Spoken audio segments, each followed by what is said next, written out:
Okay, so going back to this original formula, we had the future value equals this. We can easily solve this for PV just by bringing this over here and putting it in the denominator on this side. So that we get the PV is FV, and then this part is on the bottom. So if you're given a future value, which we've been calculating up to now, and you want to figure out what the present value needs to be in order to obtain this future value given an R and a T, you can do that with this version. Or if you're given the interest rate per period and the number of periods, you can use this. So as a quick example, if an investment earns 5% simple interest and will be worth, so the future value will be 1,000 in 4 years, then its present value is the 1,000 divided by this stuff, so 1 plus RT. Putting that in, 833.33. So in other words, if you had this amount and you put it into the bank for 4 years with 5% simple interest, it would be worth 1,000.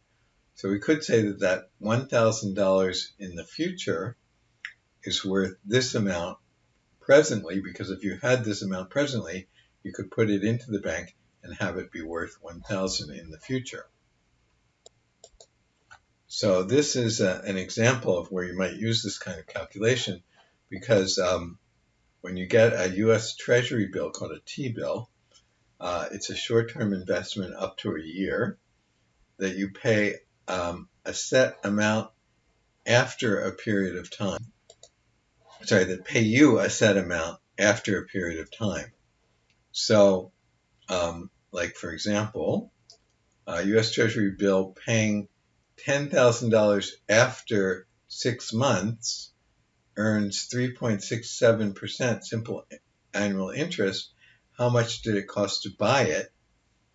So basically, we're saying that the future value will be 10,000, and we want to figure out the present value. So, and we're given an interest rate. They give us an interest rate. The U.S. government gives us an interest rate. They say they're going to pay 3.67 annual interest. How much does it cost to buy it? That means what's the present value? So the future value is 10,000. The interest rate is this. T is a half. So we put all of that in here. We get the present value is this. So this is what you would have to pay in order to get $10,000 in half a year. They say the simplest way to find the interest earned on the T-bill is to take the future value minus the present value. So 10,000 minus this was the interest. Now, suppose you want to take the formula, for example, this formula. You could solve this for I. So if you were given all the other pieces, then you could find what I is. So here they say, you're expecting a tax refund of $800. Because it may take up to 6 weeks to get that refund, your tax preparation firm offers a fee of $40 to give you an interest-free loan on $800 to be paid back with the refund check. If we think of the fee as interest, what weekly interest rate is the firm actually charging? What is the corresponding annual interest rate?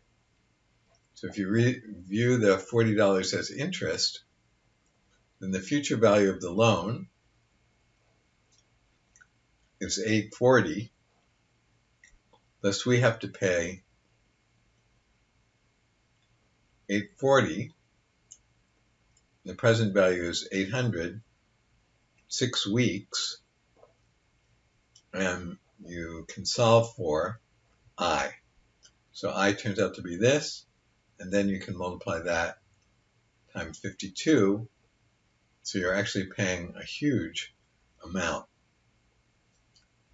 you're actually paying 43% interest.